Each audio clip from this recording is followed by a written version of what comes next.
Olá, cursistas!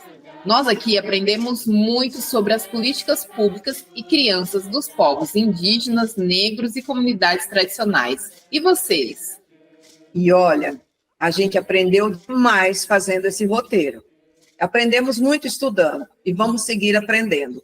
Mas mais do que isso, vamos ter que fazer o exercício grande de desaprender e dizer: uma nova história precisa ser contada. E cada dia vai ter muitas novidades e não podemos parar de estudar, conversar entre nós e realizar mudanças em nossa forma de pensar sobre as diversidades na infância. Esse debate parece fácil, mas não é. Muita gente foi criada com muitos preconceitos e discriminações. Então, vai ter que desaprender, vai ter que reaprender, vai ter que considerar crianças e adolescentes como sujeitas de direitos, também de ter direitos às diversidades. Por exemplo, o Brasil, até a Constituição Federal de 1988, não garantia a autonomia dos povos indígenas e não reconhecia seu modo de ser e de viver como direito que nasce da aldeia. Aliás, a ideia, o bom era deixar de indígena, de deixar de ser negro, deixar de ser comunidades tradicionais. Agora nós conquistamos o direito de ser quem somos e sermos respeitados por isso. A Constituição de 88 garantiu que todos nós somos iguais perante a lei. Não significa que somos iguais no cotidiano, porque no cotidiano é uma luta permanente para a igualdade de direitos e para o respeito à diversidade. Antes da Constituinte, tinha tutelados e tutores, menores e crianças, mulheres que eram tuteladas pelos homens. Agora, todos nós somos iguais em direitos. A Constituição, ela existe há mais de 30 anos. Então, existe 30 e poucos anos que a Constituição garantiu aí algumas 36, eu acho. Políticas públicas aí, né? Para falarmos que somos iguais. E várias tratativas internacionais e nacionais passaram a garantir o direito às diversidades das crianças indígenas, negras e de comunidades tradicionais. No Brasil, além da Constituição Federal, as convenções internacionais ratificadas, como a 169 da OIT e dos direitos da criança e do adolescente, além daquelas referentes ao racismo, são várias. E nós, do Movimento da Infância, conseguimos constituir várias organizações que têm o dever de garantir os direitos de criança e adolescente, como os conselhos. O CONANDA, que é o Conselho Nacional, os conselhos estaduais, os conselhos municipais, os conselhos tutelares, os comitês, os fóruns. Esses organismos todos, eles têm a obrigação de mobilizar a sociedade e manter a articulação para garantir os direitos de crianças e adolescentes. Mas também, no interior desses colegiados, tem muita política e muita gente que discrimina. O que ocorreu no Brasil de desindianização e a desafricanização, que foram formas de dominar e escravizar, além de rotular estereótipos, discriminação e desigualdade com os mesmos, também influenciou os órgãos que deveriam proteger e garantir os direitos humanos desses povos.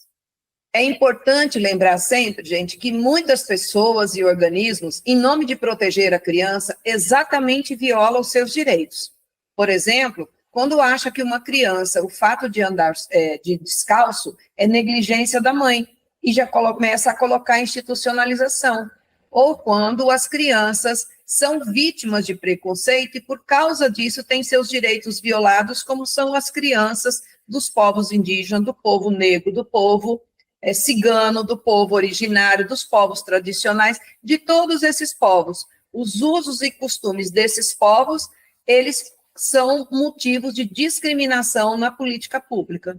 E só aproveitando um pouquinho o seu gancho, Estela, eu queria dar um exemplo de quando você fala de as instituições não respeitarem, é porque dentro do território mesmo onde eu atuava como assistente social, já houve isso, do Conselho Tutelar recolher algumas crianças, porque os profissionais que desceram lá falaram que elas estavam sujas, com os pés descalços, que o irmão mais velho estava cuidando, só que eles não entendiam a especificidade, a cultura daquele local. A mãe, naquele momento, estava próximo, ou ela estava na roça, ou realmente ela precisou sair, e não tinha com quem deixar, pediu para o irmão, mas geralmente tem algum familiar próximo que também olha. Então, quando as especificidades do território que você está atuando, do povo que você está atuando, é muito mais fácil você não violar direitos.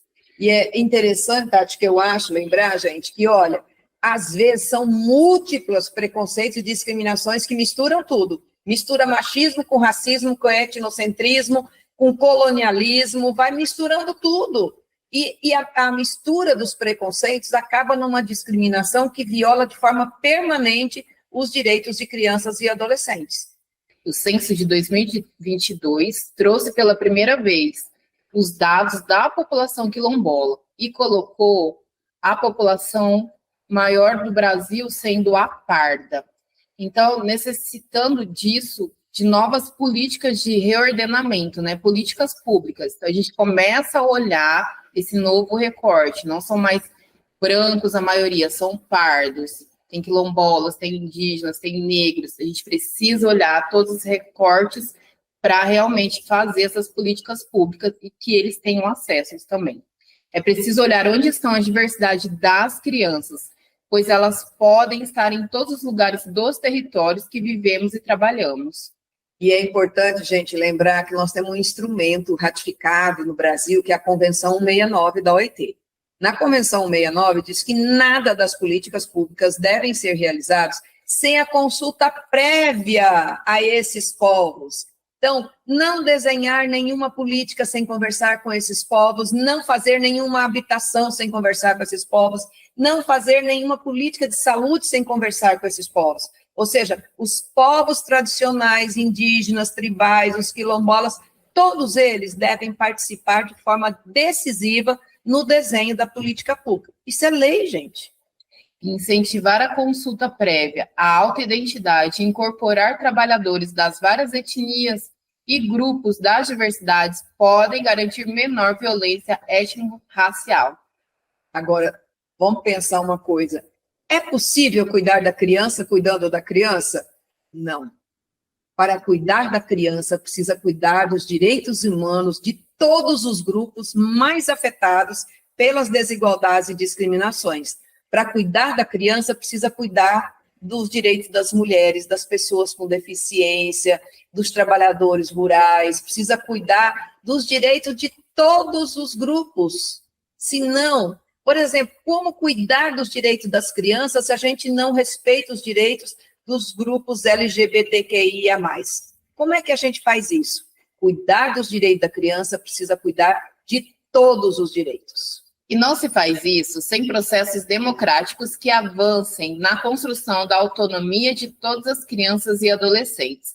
Apoiar as organizações de crianças e adolescentes como sujeitas de direitos, proporcionar que suas vozes sejam ouvidas e investir no fortalecimento do seu modo de ser e viver é uma grande direção para o nosso trabalho.